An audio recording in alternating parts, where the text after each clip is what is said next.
그런데 여러분, 사실 다주택자 중과는 거의 무력화되다시피 했습니다. 이번 정부 들어서 이미 한 차례 규제 완화를 하면서 지난해부터는 3주택자부터 중과세율이 부과됐죠. 근데 그 결과가 최근에 나왔는데 무려 중과세율의 대상자가 선택은 줄어들었습니다. 재작년에 종부세 중과 대상자는 48만 명이었는데 작년엔 무려 7명에 불과했습니다.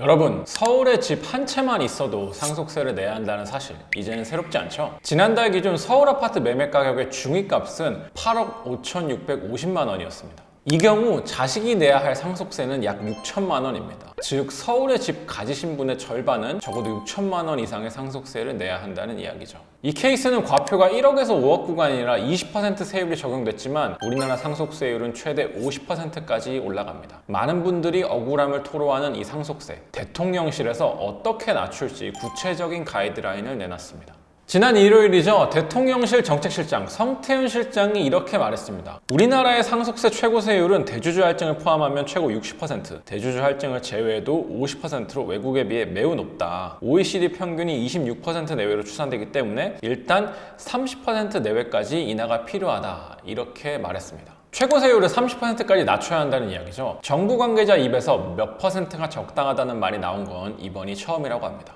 근데 이 숫자에 관심 가지신 분들이 계셨나요? 물려받을 재산이 35억 이상이시군요. 부럽습니다. 사실 대다수의 사람들이랑은 상관없는 이야기죠. 이보다 중요한 건 지금 5억인 일괄공제는 올라가나 과표와 구간별 세율은 어떻게 변하나 이런 게 관심이 있으실 텐데 아직은 이런 게 나오긴 이른 상황입니다.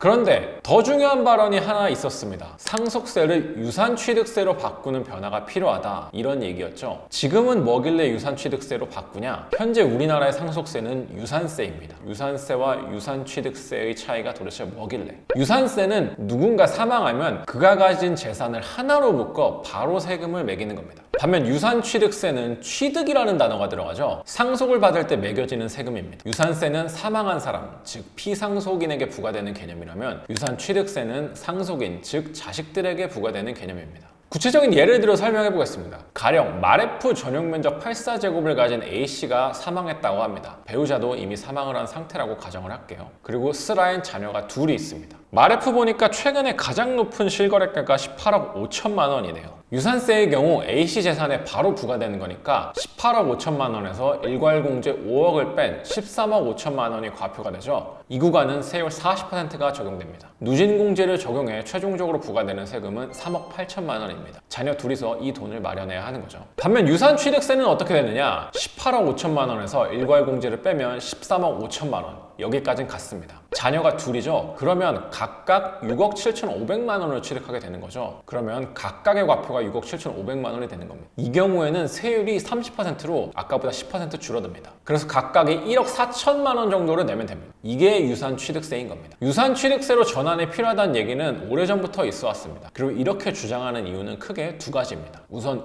응능부담이라는 조세 원칙에 더 부합한다. 응능부담, 한자라 좀 어렵게 들리는데 쉽게 말해 세금을 내는 사람의 능력에 맞게 세금을 부과하는 게 맞다는 겁니다. 유산세보다 유산취득세가 왜 응능부담의 원칙에 더 부합하냐? 유산세는 큰 덩어리의 상속액에 바로 세율이 부과되고 그 다음에 상속이 되는 거죠. 반면에 유산취득세는 내가 받는 금액에 따라 세율이 달라지는 거기 때문에 조금 더 합리적이다라는 얘기입니다. 현행 유산세 체계에서는 그래서 이렇게 많은 세금 누가 낼 거냐 가지고 자식들 사이에서 분쟁이 많죠. 근데 유산취득세가 되면 그럴 일이 없어질 거다, 이런 얘기입니다. 또 하나는 과세 체계의 정합성입니다. 간단하게 설명드리면 여러분, 상속세와 증여세를 묶어서 상증세라고 표현하는 거 많이 들어보셨죠? 왜 그러냐면 증여세 자체가 상속세의 보완적 성격을 지니기 때문입니다. 죽기 전에 증여한다고 세금 안 물면 안 되니까 증여세가 있는 겁니다. 과표와 세율이 상속세와 증여세가 같은 것도 그런 이유에서고요. 물론 반대 의견도 있습니다. 이렇게 되면 부자들에게 더 유리한 감세가 된다는 겁니다. 아무래도 그럴 수밖에 없죠. 지난해 국회 예산정책처에선 이렇게 분석하기도 했습니다. 상속재산 46억에서 66억 원 구간이 가장 큰 혜택을 보게 된다. 물론 이 분석은 현행 공제와 세율이 그대로인 상태로 유산세가 유산취득세로 바뀔 때의 이야기입니다. 앞서 제가 예를 들었던 마레프도 예시일 뿐이지 바뀐다고 세금이 무작정 줄진 않을 수도 있습니다. 전문가들은 유산취득세로 바뀌면 공제와 과표, 세율도 조정될 거라 보고 있습니다. 그래서 이때 과연 실질적으로 세금이 줄어들 거냐, 그래서 조세 부담이 줄어들 거냐, 이게 관건이 되겠죠. 성태훈 정책실장이 상속세만 이야기한 게 아니었죠.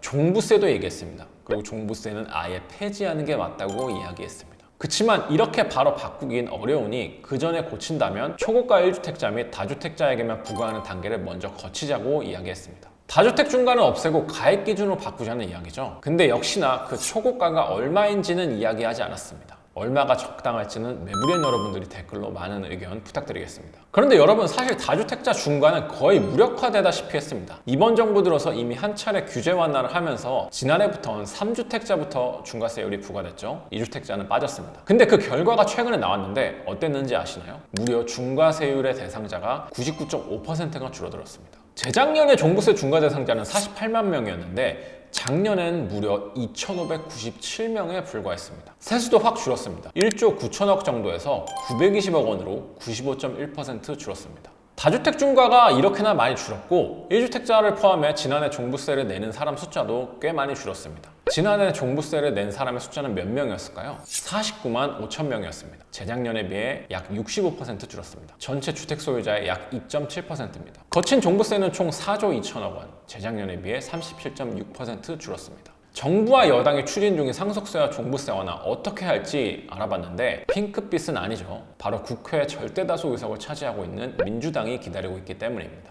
민주당의 기류는 복잡 미묘합니다. 종부세 이슈가 확 불이 붙었던 건 사실 정부 여당보다도 민주당의 역할이 컸습니다. 반대만 할 것 같았던 민주당이 먼저 1주택자 종부세는 폐지하는 게 좋겠다고 이야기를 꺼냈습니다. 그러니까 정부 여당이 한술 더 떠서 폐지하자고 맞장구를 친 거고요. 그런데 일이 커지니까 민주당의 입장을 은근슬쩍 바꿨습니다. 신중하게 살펴보겠다. 찬성도 반대도 아닌 따뜻한 아아 같은 스탠스죠. 들리는 이야기로는 당에서 종부세, 상속세 이야기에 대해선 공식 논평 이외에는 함구하자는 방침이 세워졌다고 합니다. 그리고 자체적으로 여론조사를 해보니 종부세 폐지에 반대하는 여론도 만만치 않다는 결과도 있었다고 하고요. 물론 여론조사는 방식에 따라 결과가 천차만별이지만요. 어쨌든 정부와 여당은 이때다 싶어 연일 밀어붙이는 분위기입니다. 지지율 상승에 감세만큼 좋은 카드가 없다고 판단하는 걸까요? 민주당은 또 끝내 어떤 입장을 취할까요? 여당은 세제 개편 특위에서 구체적인 안을 만들 계획이라고 하는데요. 업데이트된 내용과 함께 찾아뵙겠습니다. 오늘 영상 여기서 마치도록 하고요. 도움이 되셨다면 구독, 좋아요가 저에겐 큰 힘이 됩니다. 감사합니다.